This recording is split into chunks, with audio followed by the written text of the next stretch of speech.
In these perilous times, see from current events how biblical prophecy is coming to pass in front of our eyes. You're watching In the Last Days, the program that looks at Israel and the end times with teaching from a Hebraic perspective. With Martin and Natalie Blackham. Thank you to our friends and partners who make this program possible. Now, here's Martin and Natalie. Shalom, dear friend. It's wonderful to be with you. My name is Natalie Blackham, and this is In the Last Days TV program. It's a pleasure to be with you. We are here very close to Jerusalem, in the land, the glory land, as we call it, the land of Israel. And today we have again David Nekrutman. Thank you, David, for coming. Pleasure to be here. This is great, and we want to speak about something very important, historical event, and so we speak about that. We already had David, but we want to remind you a bit who he is and what he is involved with. He's a commentator of the Front Page Jerusalem Bible in the Go segment, and he's also a blogger on Charisma and also on Time of Israel. Right now, David is currently serving as the executive director of the Center for Jewish Christian Understanding and Cooperation, which is short as CJCUC. Excellent. I'm getting good. I'm getting good. And this center is situated in Efrat, which is south of Jerusalem, which is very close to Bethlehem. It's parallel to Bethlehem. Yeah, because it was called like Bethlehem, the little Every Ephrata. time you have a Bethlehem, there's always an Ephrata. Yeah. So we're there, Ephrata. And it's big now. We have It's 12,000 huge. people living in 12,000 people. It's beautiful. And so David Nekrutman is breaking new ground in leading the first ever Orthodox Jews institution to dialogue with Christians on a religious and theological basis. So it's like, you know, the words are very important because we need to be careful of what we are carrying. And I'm Christian, and he's a Jew, and we are dialoguing together. And it's just amazing to see, like 200, 500 years, we won't have been able to do these things. That's correct. And I think we are living historical time now, and that God has prepared, but we didn't know that God was preparing these things. And now, again, you launched in 2015 the Day of Praise, which is, Right. I think, very important. And the Day of Praise is a time where Jews are inviting Christians to come together to celebrate the day of, remind me? Israel's Independence Day, That's it. Yeah. which happens on May 12th this year, in 2016. And then we also do a mini Day to Praise on the Feast of Tabernacles. Ah, you do that also on the Right. day. If the Christians are coming up to celebrate the Feast of Tabernacles with us, they should be celebrating with us. I agree. There you go. I'm So now we're doing invited this. and I will come. So we do a psalm worship service, Psalms 113 to 118. Good. And so the Day of Independence, Israel's Independence Day on the Hebrew calendar this year is on May 12th, 2016. and usually the 4th of Iyar, is it right? Well, yeah, every year. On the Hebrew calendar? No, it's not on no, not on. Oh, you're talking about yes, on Dalet Iyar, the 4th of Iyar, yes. The 4th of Iyar. Because the Independence Day depends of the Hebrew calendar. Correct. So it's changing every year, like the feast, Passover, Shavuot, and Sukkot are always changing, which is important for us to know because Christians don't always know these kind of things. Okay. Yeah. So this year is the 12th of May. This is 2016. Correct. Yeah. And the day in Hebrew is Yom Ha'atzmaut. Excellent. We need to know a bit of the name. It's difficult to say it. I know how to say it now. It took a while. Atzmaut. It's like, you know, your tongue doesn't go the same. It took a long time for me to learn English. Do you know that? To learn to say brilliant, it took a long time. And because it's brillant in French, it's totally different. You know, languages. Anyway, David also is very important. He's doing also a a theological program. I'm taking a master's in theology That's at it. Oral Roberts University in Tulsa, Oklahoma. And you've been already 2 years with them? No, it's almost finishing up my 3rd year. All right. So I just have 2 more classes to go, and then I write my thesis on the Hebraic roots of the Holy Spirit. Wonderful. So this is all planned? All planned out. Wonderful. So this is the day. Thank you for coming again. No problem. We want to speak today, as we were saying, we are living historical time now. Never Christian will have thought that we will stand like that as friends in Israel, in Jerusalem. When you think about the Crusaders, they were coming to conquer. And this is just horrible when you think about that. And when you see, again, during Nazism, during the rise of Nazism, many Christians were killing Jews. And this is just horrible. And I think I want to apologize again of these things. And when I've started to realize the Jewish roots of my Christianity, I started to see all this horrible thing was being done. And I said, every time I will go in a church, the first thing that I will do is to say sorry and to say, look, they have given us, they have preserved the scriptures. And what have we done with them? This is just horrible. And this is the most beautiful present that God has given. And he said to the Jewish people, now you look after that and you teach the nations about it. Right. And I listened a lecture from Rabbi Shmuel Rishkin this week in the great... Oh, Rabbi Shlomo Riskin, yeah, my boss at the Great Synagogue. That's right. it. The Sabbath before the Passover is known as the Big Sabbath, Shabbat HaGadol. And he talked about the Jewish responsibility of teaching the nations. Yes, and it was very touching to listen to him.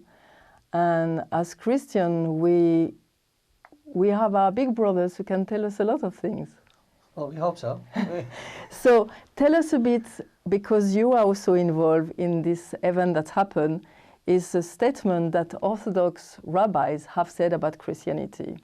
Correct. So towards the beginning of December, we released a statement, a positive statement on Christianity, also to celebrate the 50 years of official dialogue between the Catholic Church and the Jewish people. So it came around that time as well, saying that Christianity is part of the divine plan, that Christianity brought a goodness to the world, that Christianity today is not looking, at least a remnant within Christianity is looking to go ahead and stand with the Jewish people, and our response has to be in a positive direction of this relationship.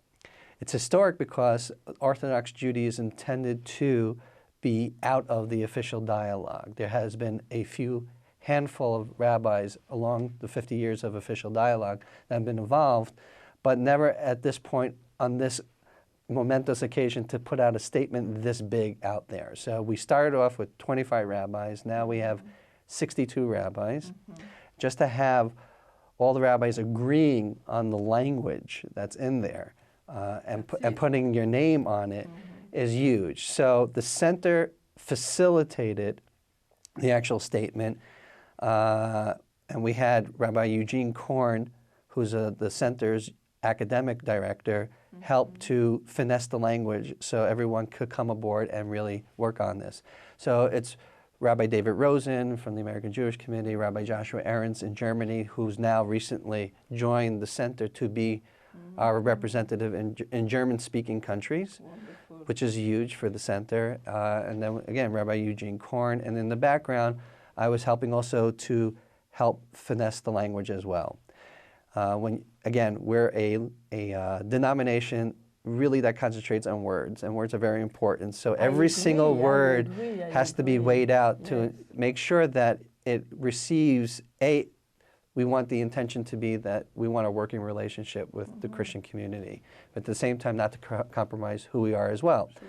So how do you do that in a sense of putting this all together? So we're very much about Halacha, Jewish law, really dictates how we look things theologically. So say it again, halacha, what Halacha, is for which the means people? a way. That's it. That's what it means.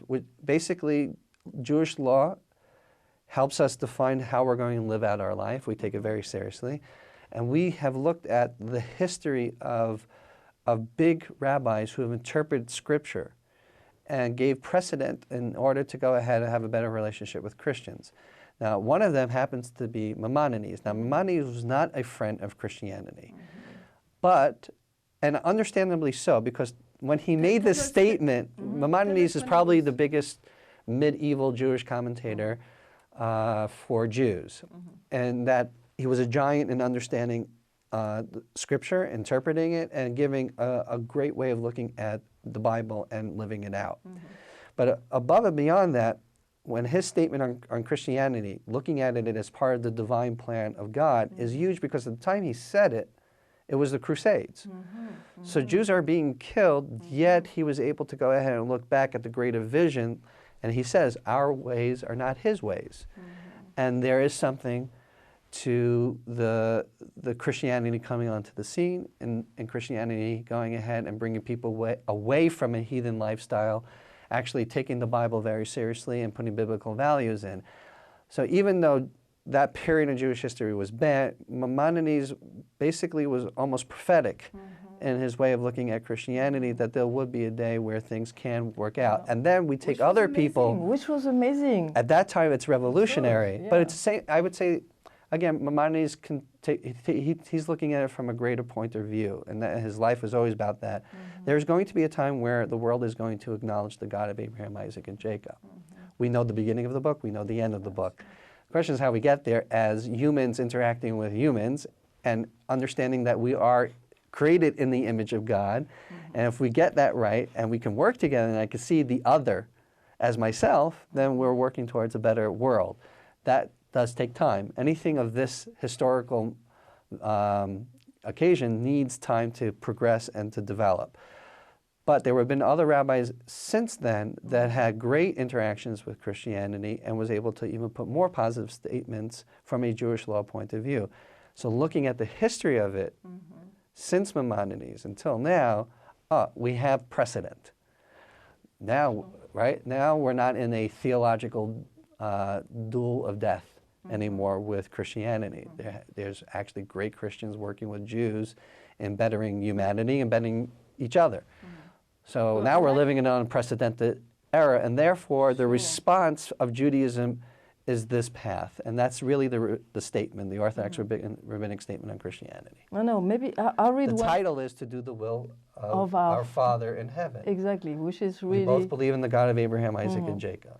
I just want to read also a sentence which is beautiful in it, and we show all the respect and all the, like we went from somewhere and we're going somewhere.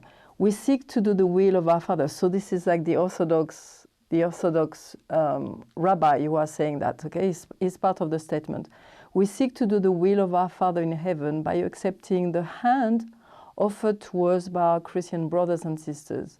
Jews and Christians must work together as partners to address the moral challenges of our era.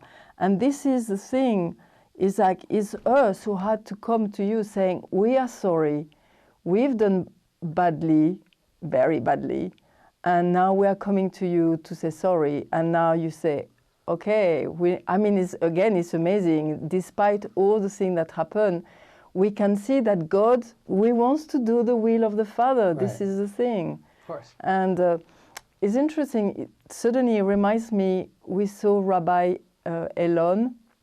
Oh, Benny Elon. Benny Elon in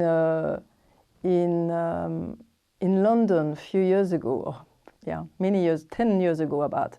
And we were having a meal, and somebody said, can you pray the blessing? And it was like, oh, no. And I was like, yes, please do the blessing. We need your blessing. And like me as a Christian, I went to see him after. I say, Rabbi, we need, because we've done so many wrong things, that our soul needs your blessing. We need to know that there is a relationship with putting in place again. And we need to know that there is something happening between us, and that we can go, we want to build something for the future of our children, the next generation, that they don't have to start all over again, Right. but we're leaving something, a deposit, and they will carry on what has been done. And it just reminds me that he's done a great job also to start to bridge also people. So one of the goals, again, with the statement is that there is something that rabbis can use as a template. Not everyone's going to agree with the statement. The joke of 2 Jews, 3 opinions will always stand. But it does give the precedent for other people who might not always agree with the language that we've put in to make their own statements out there. The Center in itself put a statement out in 2011 that actually goes further than the rabbinic statement that you hold in your hands right now. You can go to the Center's website to look at it, but we have said in our statement that both Jews and Christians share within the Abrahamic expression of covenant, and that the boundaries between Jews and Christians have to be where we respect each other's core theological doctrine.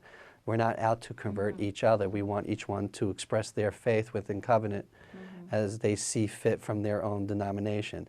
So what the Center did 4 years ago in putting out its statement, and there have been other statements within Jewish-Christian relations, but I would have to say this is historical in the fact that you have all these different rabbis from very, very strict orthodoxy to, I think the term today is open orthodoxy. So within the Orthodox movement, it's not a monolith. You have some who are very liberal, some are very conservative, all coming together and saying, okay, we want to advance something, and here's the words that we put to it. And this is truly unprecedented. And it got a lot of coverage. I didn't expect the coverage to be what it was. No, it did. But it resonated, and it went throughout the world. Yes.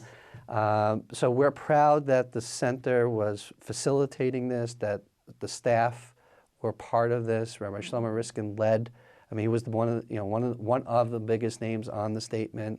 And also, when that comes out, the good also is great, but also the PR problems is landing on Rabbi Shlomo Riskin as well. So what we put out sometimes didn't resonate with certain people.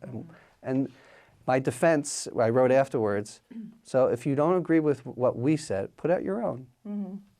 I was thinking also today, I was watching something, and there is the world is getting a bit crazy. I mean, it's getting crazy.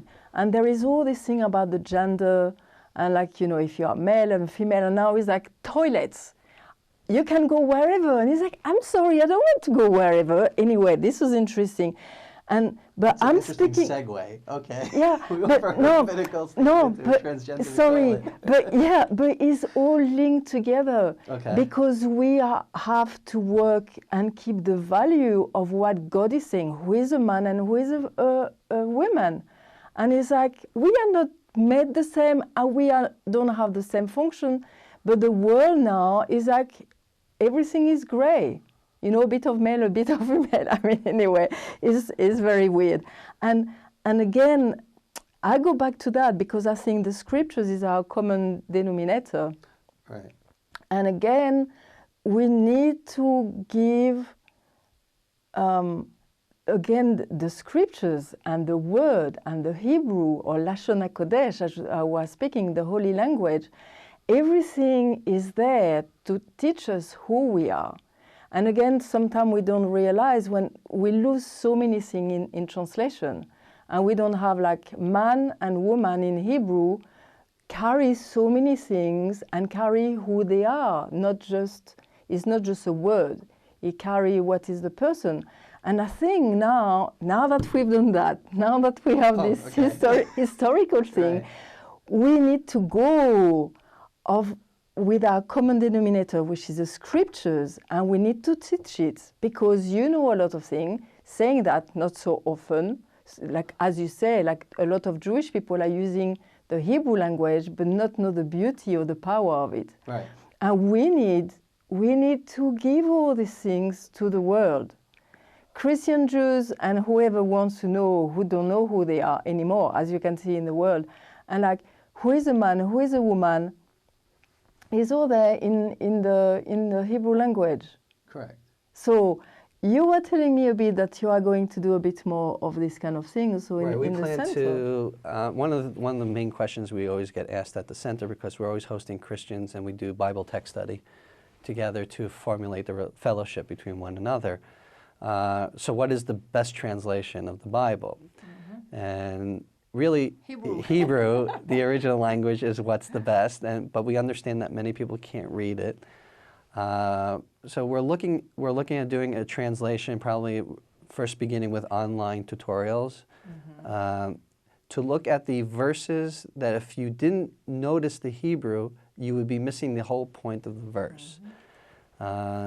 So we're working on that project. And Wonderful. to go back to what you were saying beforehand, I think Judaism and Christianity to work together become the moral voice of society. Indeed, it seems like society is tolerating everything, even things that should not be tolerated to begin with, right? And therefore, you know, we understand that many people do not subscribe to organized religion, but that does not mean that organized religion shouldn't have a voice and should articulate that voice. But I think it should be done in tandem between Judaism and Christianity that do share biblical values and a sense of faith, and a faith that there is black and white, right and wrong, and we should be saying those things. Jews, especially Orthodox Jews, tend to be very insular because of 2,000 years of history that we were trying to survive. We're not comfortable going out and telling others what to think. We still feel that we're under the thumb of some authority, and therefore doesn't give us the right to do that. But in fact, if you look, the very thing about do not place a stumbling block before somebody else does not mean to only apply to a blind person. In our development of Judaism, even in the Talmud, there are stories that talk about the concept of what's called lifnei iver. Do not put a stumbling block. That includes that living in a non-Jewish society, that the non-Jewish society should not be violating biblical values. But we tend to shy away from it. We tend to say, oh, it's within our own denomination, within our own group, and that's what we should be concentrating on. And I think this is for humanity, number one. But number two, right now we have a state of Israel, so it's not like it was. Many Christian countries are very nice to Jews these days. So I think there's a way to go ahead and work together, and I think it comes from our responsibility in ensuring that society keeps up its biblical value and faith. Am I getting the timings coming? No, it's okay. It's okay. You can so that's what I think the next chapter in Jewish-Christian relations is. It's great to have the theological dialogue, but how do we take the theological dialogue and put it into a cooperation where we're both going ahead and being the moral voice of society? And we do need a moral voice of society. Not everything should be as you see fit. You take seriously also the Catholic Church, because sometimes the evangelical world, like, well, we're evangelical and this is good enough. And it's like, but no, like the Catholic Church is billions of... It's 1.3 billion. Yeah, exactly. Right. So we need to be able to reach them too. And all my family, my family, my own family, not my husband, but like my parents and all my brothers and sisters, I come from a Catholic background. Right. And France is a very big Catholic, yeah. And I know that people are very honest, and some are really seeking the truth and want to have the truth. And I can see openness also with the Catholic people now, because I think maybe there was a bit more anti-Semitism with them, saying that, you know, the evangelical world, we carry also a lot of anti-Semitism. Maybe we're closer maybe to the word as evangelical. So we knew that it was important. I mean, we can see the importance of the word, so we could see maybe quicker that, you know, anti-Semitism was wrong. Maybe it's not so deep inside. What do you think? I would tend to disagree with that statement. Okay? I'm going to say something that both the Catholic Church and the mainline Protestant denominations had anti-Semitism in replacement theology. That's the biggest part of anti-Semitism, where people thought that Israel, that rejected Jesus, is no longer covenanted with God. That led to horrible things, and Martin Luther is a prime suspect in replacement theology when it comes to the mainline Protestant churches. I think what you find is, within the recent spirit-filled movement of Christianity, it tends to try to get away from that replacement theology, getting back to biblical values and what it says in the Bible. But that does not mean that spirit-filled movement doesn't have subconscious replacement theology in it. And I think that needs to be talked about. And I think I said this in the program in the past, I wish a relationship would be based upon that Christians can see my expression of covenant as valid, just as their expression is valid. And I don't think that's there yet. I think what you have is the beginnings of that Israel's important, Jewish people are important in the divine plan of things. But I don't think many Christians are on the level where they can see Judaism in of itself as a valid expression of covenant. And that's one of our goals of trying to make that relationship happen. We see Christianity salvific for Gentile Christians. And that's part of the divine plan. I think this is as in the statement itself. I don't think we have that same latitude in there. So therefore, that's why I would say that your statement, again, I think the Catholic Church theologically has did almost a 140, not a complete 180, because they still have to deal with land and the Jewish people. Somehow they separate that, even though they have a concept of sacredness of space. They talk about, everything about their churches in the Holy Land and the necessary things that they want to make sure it keeps holy and access to everybody, but those are holy sites. But it's on a holy land, and that land can't be separated from the people. So that's sort of the next conversation we can have with the Catholics, where it's interesting with the Spirit-filled movement and the Protestant and the evangelicals is, of course, the land is holy, but what am I as a person vis-a-vis Judaism? And therefore, it's two different dialogues happening at the same time. Okay. That's it? Yes. All right, it goes really fast. I know, it goes very fast. Friends, I hope that you really enjoy this discussion with David and with me. And we will see you next time. We will invite you again, David, because we have so many. No, but it's so important, this discussion, because we are from somewhere and we are going somewhere, and we need to be able to say these things. And like as you say, words are so important. So from us today, we say God bless you, and we send you loads of blessing from the land of Israel, and see you next time. Bye. You've been watching In the Last Days, a TV program with Martin and Natalie Blackham, the program that looks at Israel and the end times with teaching from a Hebraic perspective. If you would like to financially support the program or find out about conferences, meetings, or ministry products, then please contact us with the details on your screen. Visit our easy-to-use website at www.inthelastdays.com and register for our free e-newsletter. Get the latest news from Israel, product information, online video teaching, or watch today's TV program at a time that's convenient to you. Thank you again, friends and partners, for making this program possible.